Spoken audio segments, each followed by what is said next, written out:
Welcome to the channel. Watch this whole video or you will miss how I turned this 34 slammer into a road warrior.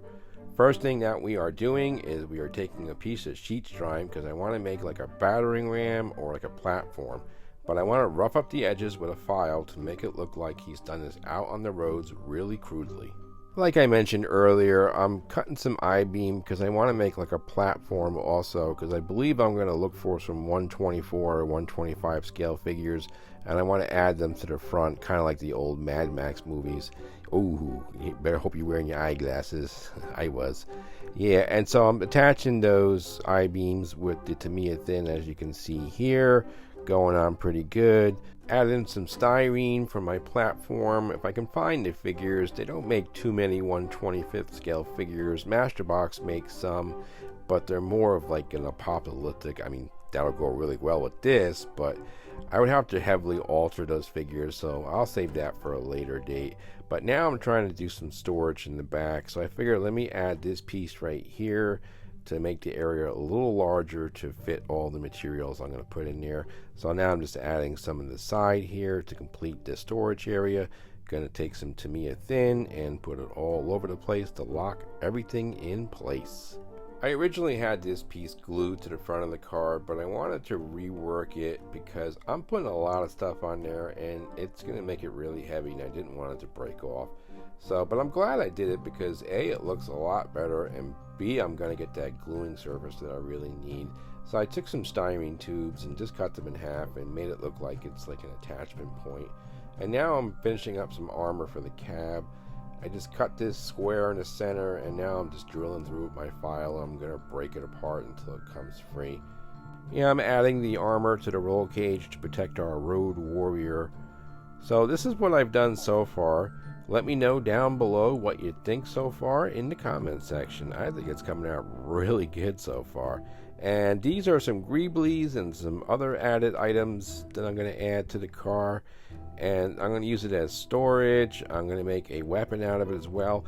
This is a 1/48 scale barrel, and the scale is a little off, but if I cut those lines there, it should look really good as like an oil can or a gas can. I put some heavy thick cement, I didn't put cement, I mean crazy glue, on there to fill the seams. And now I'm working on that weapon I was talking about, and I'm going to make it like an air weapon because I don't think in the future they would have too many guns or ammo. It would be very scarce. So we're making like an air weapon, and it's going to fire some sort of projectiles. And now I'm just making some holes so I can attach some copper wire for my air hoses. In the future, it would be awesome if I had a 3D printer. Oh, with the stuff I could do with it.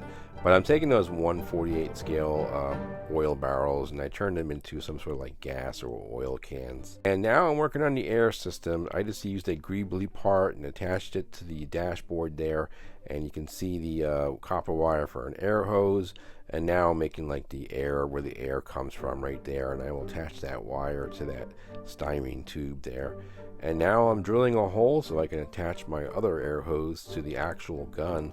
Looks pretty cool. Looks like a giant Maximum, but yeah, it looks pretty good.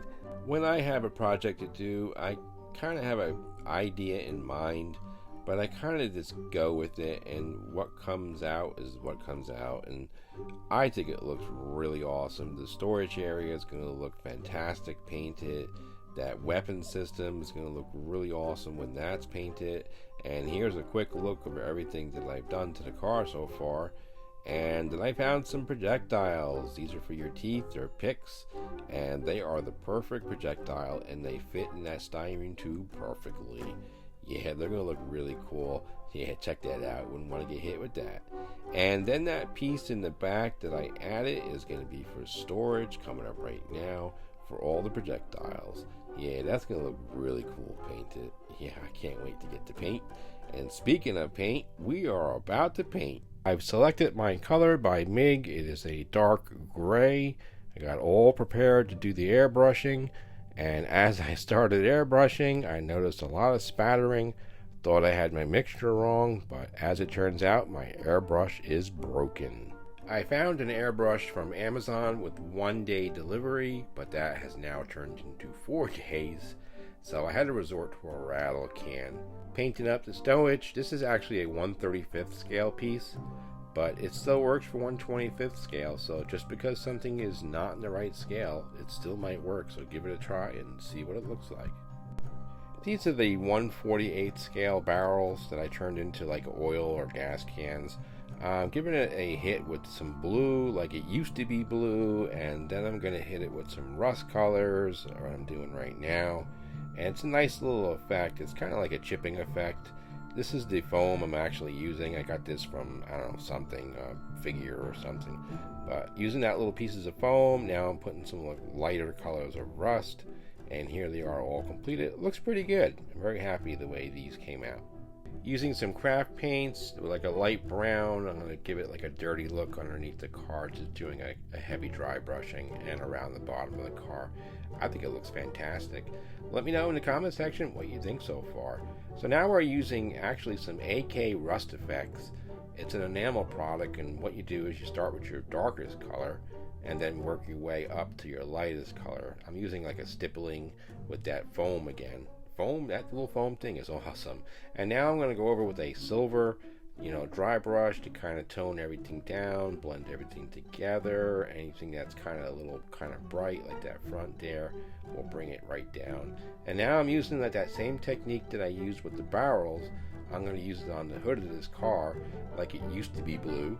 And then we're going to work with a lot of rust colors to make it look like it's just been, heavily used and worn. So here I am putting that dark AK Rust Effects on there. I'm going to put it all over the place and use my fingers even and keep stippling to get to your lightest color. I'm even going to use a brush to kind of blend everything together.